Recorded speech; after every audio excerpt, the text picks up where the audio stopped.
I'd just like to say, what? 2 minutes, 2 seconds. We need that again. We've rewound this. Sorry about the delay. Right. Before I start on my speech, I'd just like to say what a fantastic ceremony that was today. I mean, to me, to be crying, it's really sad. That takes some meeting. Don't follow his crying, I won't have been crying either. As I started first. As a 48-year-old man in Bali. Plus a few more years. In your 40s? So, €5. Right, it's been worded tosser speech. Because about everybody calls me a tosser. Which is probably right anyway. Right, so as father of the bride, I'm sorry to say Louise's dad couldn't be here today. As we aren't sure who he is. So I'm kindly stepping in. Thank you, no applause now. First of all, I'd like to start by welcoming Karl, with a K, into our happy, loving family. Believe that, they'll believe anything. Right. The man certainly got courage. Thank you. He's a smashing bloke, I'll be honest. He's a smashing bloke. I'd like to say a big thanks to Karl with a K for taking Louise off our hands and moving her 14 miles away. Next time, can you just add a few more 100 miles on top of that place? Thank you. I'm sure you'll all agree it was a lovely service. Jill cried, which she usually does. Even the cake was in tears.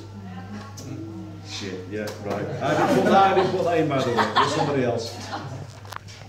Anyway, I would like to thank everyone for attending this special day for Louise and Karl. This is the point where Karl might stand up and give me a slap. This is Karl's first marriage.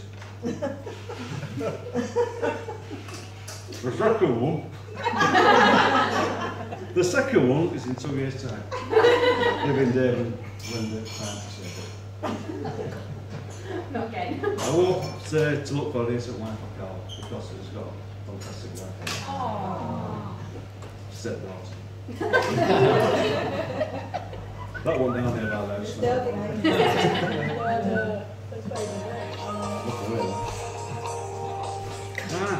I actually bought some pre-wedding memory loss tablets for Karl to take yesterday.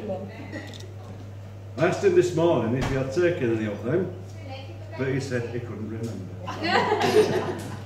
Obviously they didn't work as the bugger turned up today, which proves he's devoted to Louise. Bless him. I'd like to say how stunning Louise looks today. Fantastically stunning, if I might say. That's not in there, even behind the fake hair and the fake teeth. The extensions. What's my way?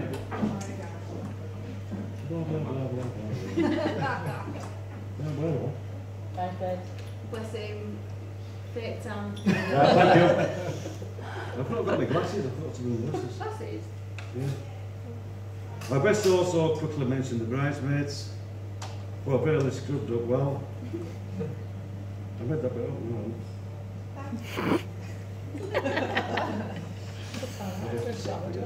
sorry. Despite taking all day and 2 tons of cheap makeup, so I can't finish.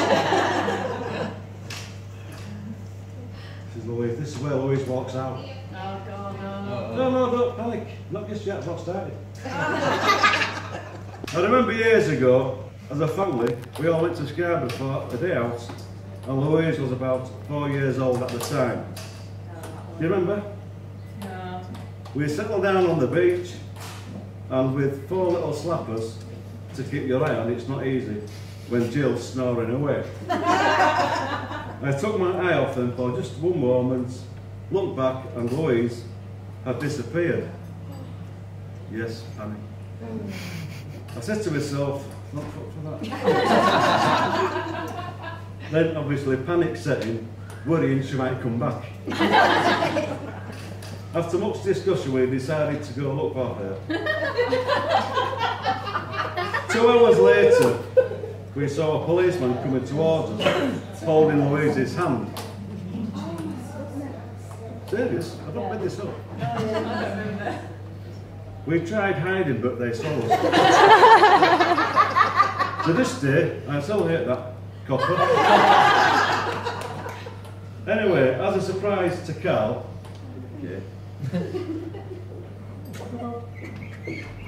and Louise, Karl and Louise will be reimbursing, I repeat, will be reimbursing all guests for their flight and accommodation. I'll start that one again. As a surprise, all reimbursing accommodation costs as a thank you. To collect payment, please go to their hotel room no later than 8:30 tomorrow morning.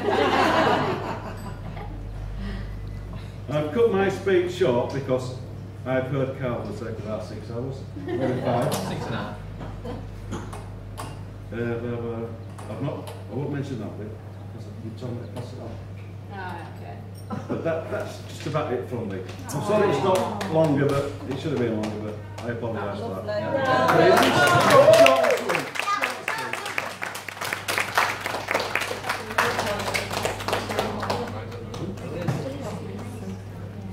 I'll now pass on to the best man. Woo! Oh, the best man. Best man number 1. There we go. I don't want to make up of yours, Bob. Oh, sorry, I missed the piece. size. I'll just pull my power stretcher chair. Good afternoon. First of all, to reiterate what Bob says, thank you all for coming to celebrate Karl and Louise's wedding day. A long but well worth it, I'm sure you all agree. I must say what a brilliant venue and a great choice by Louise. This place is stunning, bright and brilliant, beautiful, brilliant. What can I tell you about Karl? That's enough. He's polite, he's honest, very family orientated, he respects his elders, and I admire that. He loves his food, always has, and when he was little I'd come home from work and find him face down in biscuit tin. And not so much has changed. I've watched him change from a chubby little boy, he looks like Uncle Fester from the Addams Family, to the man he is now. A lot of gym sessions in between, of course. Karl joined the army at 16, which I never wanted him to do. But all we could do was support him at that time. He came home most weekends, but we still missed him. It even became more with him when he was deployed to Afghanistan, but he came home safe, and that's the important thing. He got a good bond with his grandparents, Alec and Julia, who I know are both proud of him, and I'm really pleased they're here. Karl generally takes everything in his stride, and not much phases him. Although he did have a bit of a shake on the other day, lived on a cliff taking a photograph. I'd just like to mention Swarkley's Working Man's Club. That's it. Seems a bit random, I know, but that's why we're all here. Because Karl and me met on a coach trip to Knaresborough, organised by them. So cheers to them. Go Yamas. It's strange that the last time we came to Greece, Karl was only 15 and we celebrated his birthday there. Now he's back to get married. Great excuse for Karl. Louise is a great lass, and together they are a great couple. Very photogenic, as we all know. I have no doubts Karl will make a great husband for Louise, and a great father figure for Thomas. Me and your mum so proud, Karl. Thomas. So in closing, I'd just like to say, I wish you both a very long and happy marriage. Really good time for all. Ladies and gentlemen, please charge your glasses and say congratulations to Mr. and Mrs. Townsend. Yamas!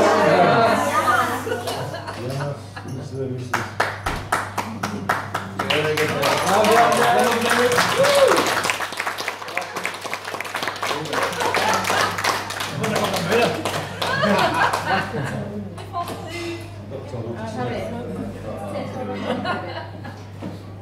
on. Sure. Drink with this straw.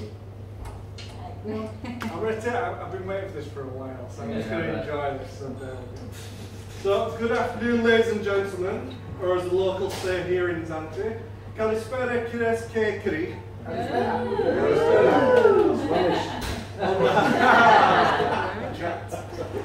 On behalf of the bride and groom, I'd like to say welcome. Hope you're having a great time on this beautiful island. And what a fantastic venue for a wedding. One thing I know for certain is the meal is going to be the most amazing Karl has ever had. I've not had that expression before. Ever. Until tomorrow night. Some of you may be aware that Karl's in fact my best man 4 years ago next month.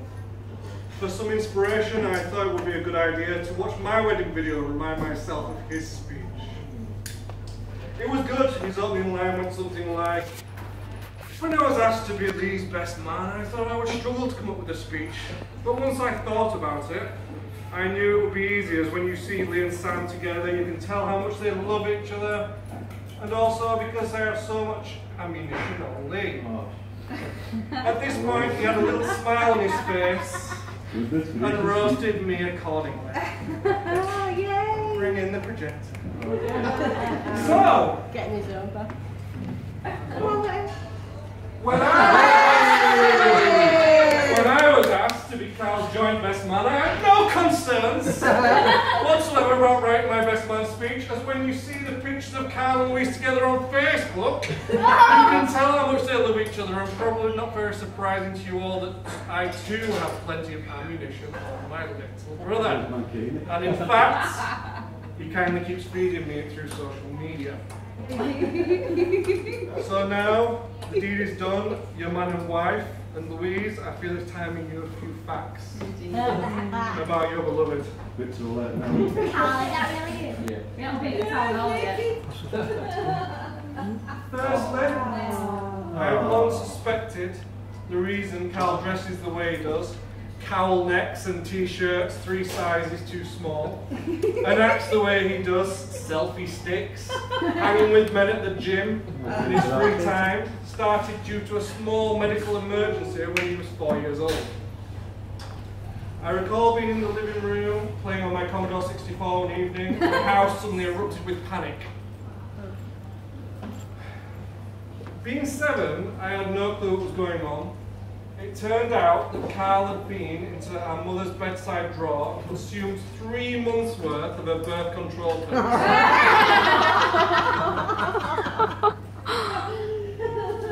I believe he had enough estrogen in that one dose. To get him well on the way to being a Karl. No, it's not. Fear not though, the doctor, although having no experience with this sort of thing before, assured my mum Karl will be fine and that she could pick up more birth control pills up in the morning.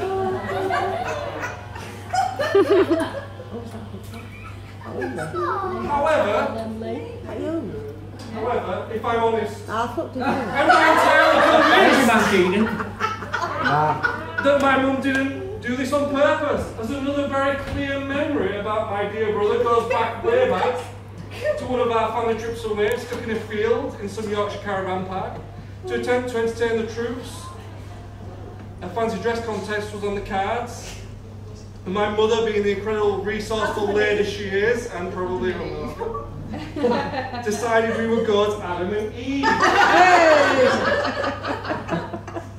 This consisted, as you can see, of the most basic yet ingenious outfit design. I had a simple leaf covering my privates.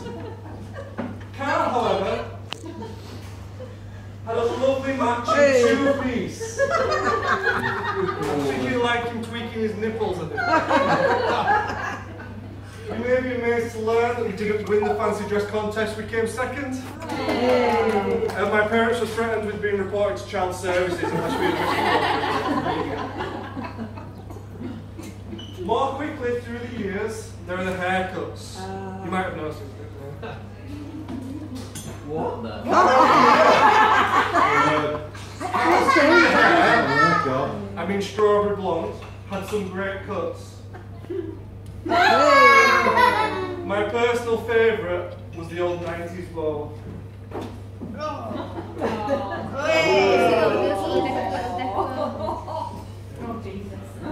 Then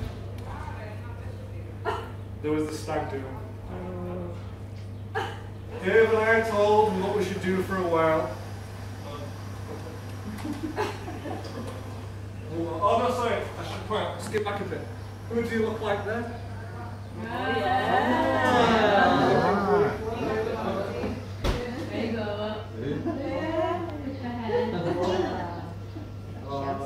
I was going to mention the Will you look weird on that picture? I always do.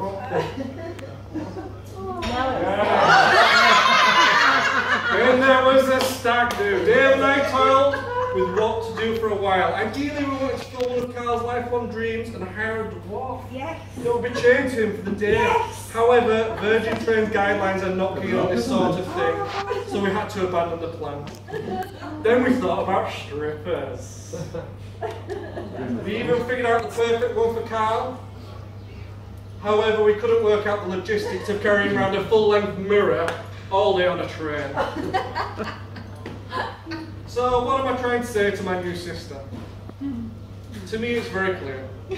Despite all these things, the desire Karl had for a sex change at an early age, the indecent exposure, the unusual clothes, the hanging around with big men in all his free time, and the dwarf fetish, his love for you outweighs all this, and that has always been apparent. Just keep an eye. Finally, I find as I get older I get more sentimental. And I just wanted to take a minute to pay respect to those special people who couldn't be here today. The tight sods!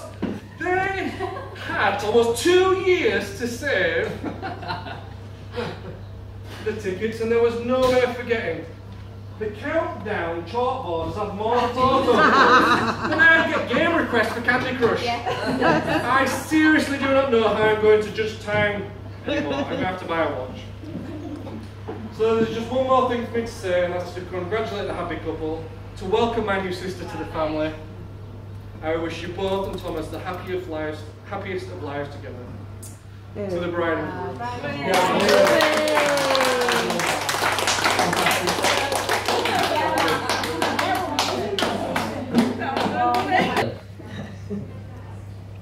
Most speeches tend to start with thank yous, but I'm going to do mine a little bit differently, because mine actually starts with apologies. And first of all, it's apology to the men here, because unfortunately this is going to get a little bit lovey-dovey at times. Well, No, you don't like your lovey-dovey. And it starts straight away, because the next apology is to over 3 billion men on the planet, because I now officially say that Louise is now my wife.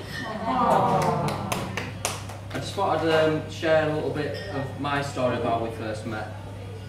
I was never a big believer in the whole your soulmate is out there and you'll be drawn together sort of thing. But when you consider the odds of how me and Louise met, it's actually pretty spectacular.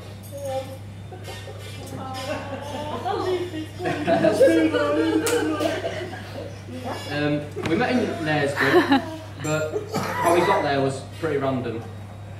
My uncle Mick, Dave's brother, just happened to have a spare ticket on the Swarcliffe rugby coach trip.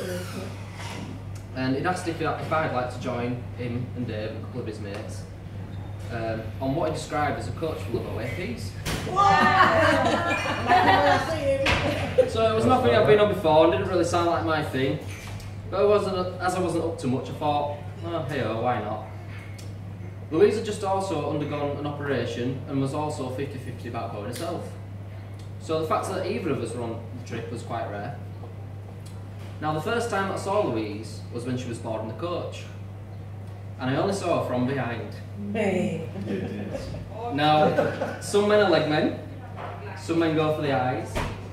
I just happen to appreciate a good derriere. And I have to say, it was love at first sight. And as luck would have it, Dave and I just happened to be sat behind Louise and her cousin Emma. We made a little bit of chit chat and small talk about her rugby card, and that was pretty much it, to be fair. But I did get a glimpse of the front of Louise, and I have to say it was just as good, if not better, than the behind. Now, when we got to Knaresborough, the usual rowdy group headed off to the first place. Yeah. And me, Dave, Mick, and a couple of us didn't know where we were going, ended up probably in the wrong bar. Lost the main group. So me and Louise were not to bump into each other until later on that night. What I didn't know is that Louise and her cousin Emma had apparently been stalking me all day and night. and they even come up with a nickname for me. And what was it, Louise? What was it? No. Fit boy. Fit boy. I'll take that. Anyway, many drinks later, Louise bravely approached me and said I needed to put a nun's hat on for a photograph. So did Dave and so did Nick. Yeah, we did. And I was baffled but chuffed that she had actually come and spoke to me. For the rest of the night we were inseparable. We danced, we kissed, and we chatted all night long. Well, yeah, Louise chatted but I couldn't get a word in. It's in there, isn't it? She told me all about Thomas. She told me what she did and where she lived. And we had so much fun, and it absolutely flew by. We decided to exchange numbers as we were having so much fun, and we arranged to meet up the following weekend. But me, I just couldn't wait till the weekend. So I managed to convince her to meet me after work on Tuesday. That day I rushed home from work, got ready, and told her I would be there in 20 minutes. It's actually, as Carrie will probably tell you, a 40-minute drive. Yeah. But I was so excited I thought, nah, I'll get there in 20 minutes. 6 points. Yeah. I fired up my lovely brand new motorbike, which was absolutely gorgeous. And half a mile down the road, for the first time ever, it decided to break down on me. Yeah. Devastated. Well, this is exactly what Louise was thinking. I think the motorbike were a bit jealous and thought, I'm not getting there tonight. So I told Louise what had happened, and no matter what, that I'd still be coming. Luckily, Dave came to my rescue, and we managed to get the bike on the back of the van as I was kicking it, saying, "Look at this, what have you done to it?" But luckily, my trusty old motorbike from when I was right back in the army at 16 was still in Dave's garage, and being a Honda, I thought, it'll get me there. So we managed to fire it up, didn't we? Yeah. Got it fired up, and what do you know, it got me there in one piece. However, if you'd seen this motorbike, it looks like it's worth about 50p at best. So what Louise must have thought when I turned up on that is, oh my god, who is this and what was he driving? But she answered the door anyway, butterflies in the stomach as I know she always gets. In the early weeks, I was so surprised on how strong my feelings were for Louise. The days we were together felt like weeks, and the weeks felt like months. We really felt like we had been together for ages. And I knew that very early on, she was the one, and the feeling was overwhelming. What made it better was I knew she also felt the same way. And after a short time, I really wanted to meet Thomas, as I knew I was ready, and Louise introduced me to him. We instantly bonded and became best buds. We did everything together. Played, laughed, made things, did homework, watched films. What else, girl? What else? He used to greet me as soon as I walked through the door, really excited to tell me how he'd completed the hard Mario level that we'd both been stuck on for ages. Do you remember? It was so cute. It was something I never really experienced before, and as well as an amazing girlfriend, I also now had an amazing new best friend. Thomas was a handful at the beginning, and was very protective of his mum, and rightly so. He wasn't so keen on us holding hands and having a cheeky peck every now and then. But he's much better now, and he's grown into a charming young lad, and we are so proud of how well he's doing.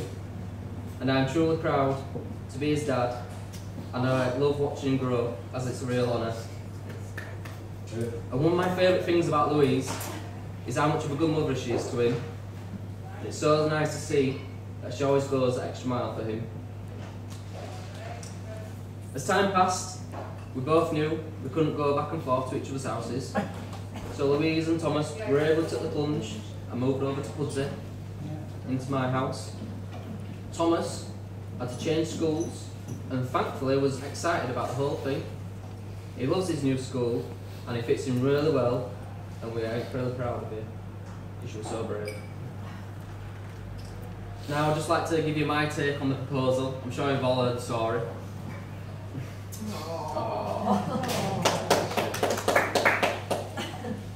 I've never really ever been interested in marriage. Until I met Louise, it was something that never really appealed to me. But weirdly, all that changed, and it just simply felt like the right thing to do. Can't really explain it.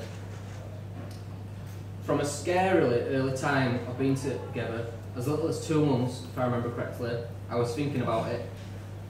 I wanted to propose, but wanted it to be very special and make sure she couldn't say no. I knew that there was no rush, and was just waiting for the right opportunity. Funnily enough, my uncle, who got us on the coach trip, just happened to have a trip to Paris, a little driving job.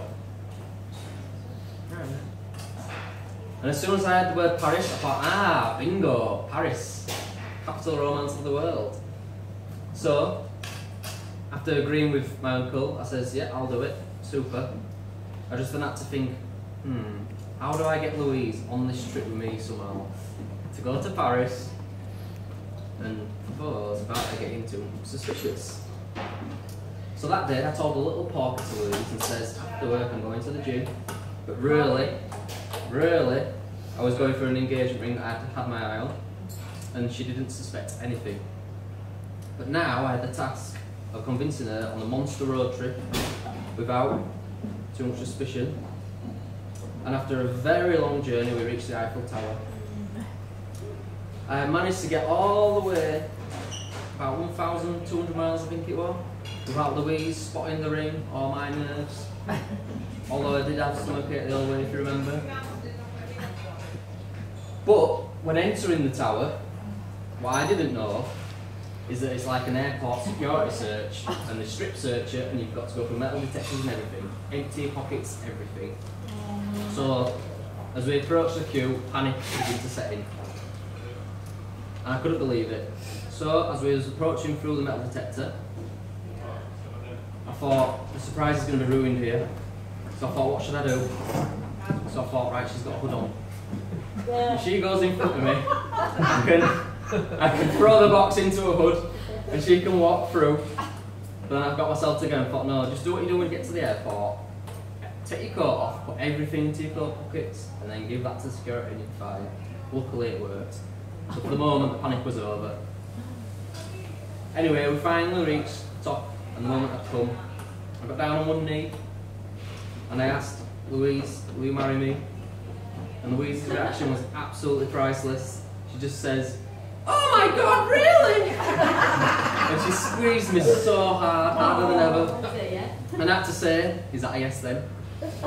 And to this day, Louise insists she had no idea what I was going to do. Never an idea. But the reaction just meant that, yeah, that was the case.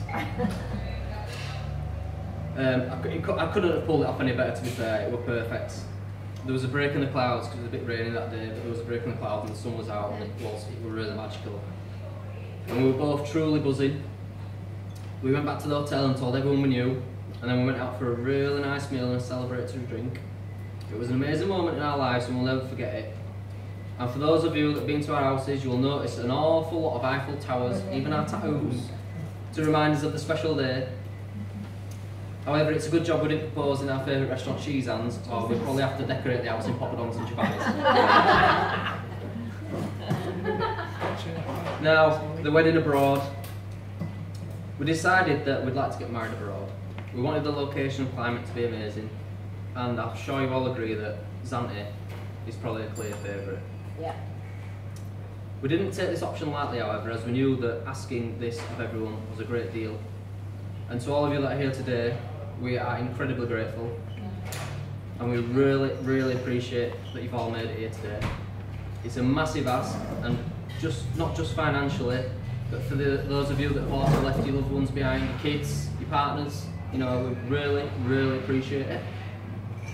And it just shows how much we mean to you, not just how much you mean to us, and it's amazing.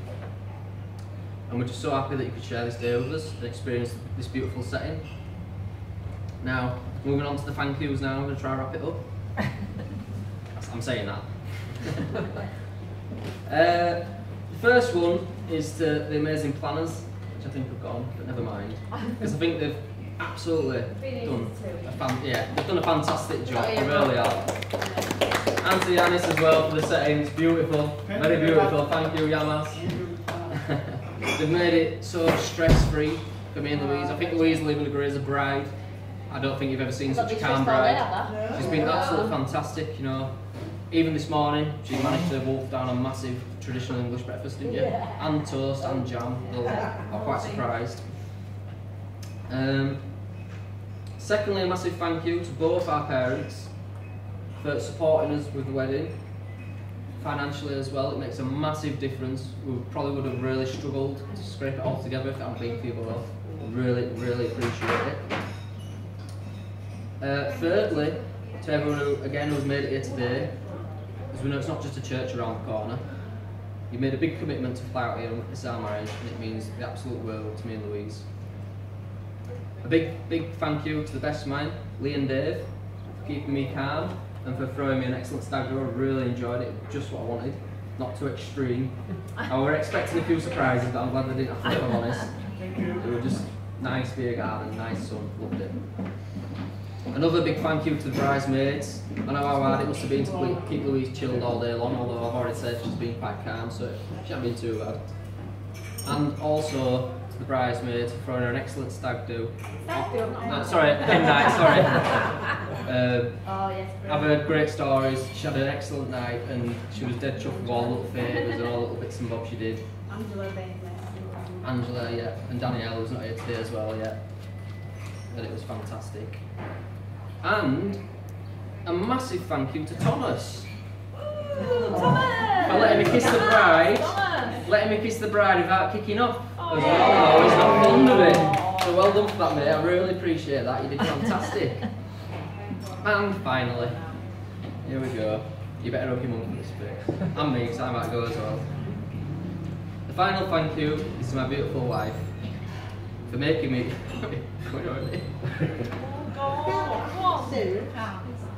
For making me the happiest I've ever been. I love you, and I know we're going to have an amazing future ahead of us.